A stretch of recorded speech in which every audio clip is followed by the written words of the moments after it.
Obama is a radical communist, and I think it's becoming clear. That's what I told people in Illinois, and now everybody realizes it's true.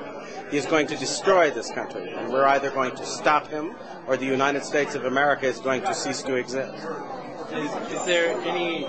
Do you still hold regrets against not having long enough time to debate against President Obama? I don't have any regrets. I went into Illinois. People told me at the time I didn't stand much of a chance of winning. The idea was to bear a true witness. The man is an abomination. He is someone who has actually advocated infanticide, that when babies are the target of abortion, if they happen to escape the abortionist's intention and are born alive, he actually supported the idea that those babies should be set aside to die. That is a man with such a seared conscience, I can't even understand why anybody in their right mind would consider him worthy of political support.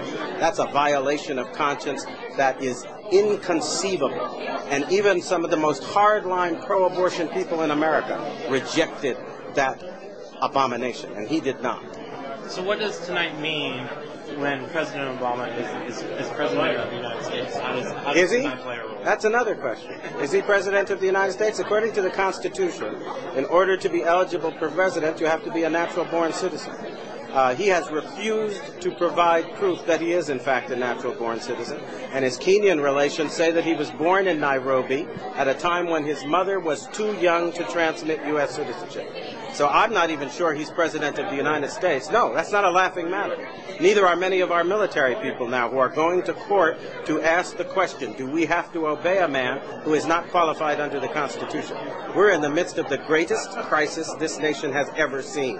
And if we don't stop laughing about it and deal with it, we're going to find ourselves in the midst of chaos, confusion, and civil war. It's time we started acting like grown-ups.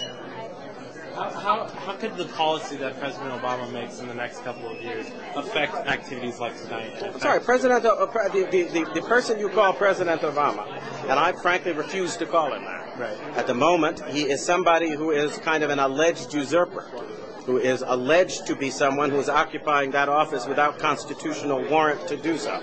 And he's rushing forward with ideas like destroying our borders, an amnesty bill that will actually have the American taxpayer footing the bill for illegals to come to this country to live, to get housing, and to get everything they want.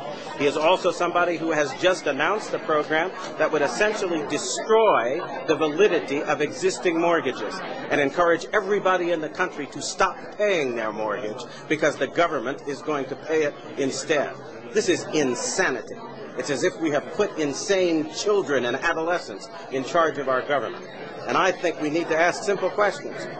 A couple of years ago, we were arguing over every penny in the United States budget, and it was quite clear we didn't have enough money to go around. Well, somebody asked me where we came up with $2 trillion in the course of the last 6 months. Did we wish for it out of the air? Have people gone mad in this country? You don't have that money. We are claiming that a bankrupt government can save a bankrupt banking system. Explain to me how that happens, because I think that's impossible. And the fact that we have just elected an individual who may or may not be qualified, and he presents silly ideas like this and says, let's move forward now, and we're all acting like the laws of economics have been repealed, and we can actually afford to foot the bill with money nobody's got. This is insane. It's got to lead to the collapse of our economy, and it's going to.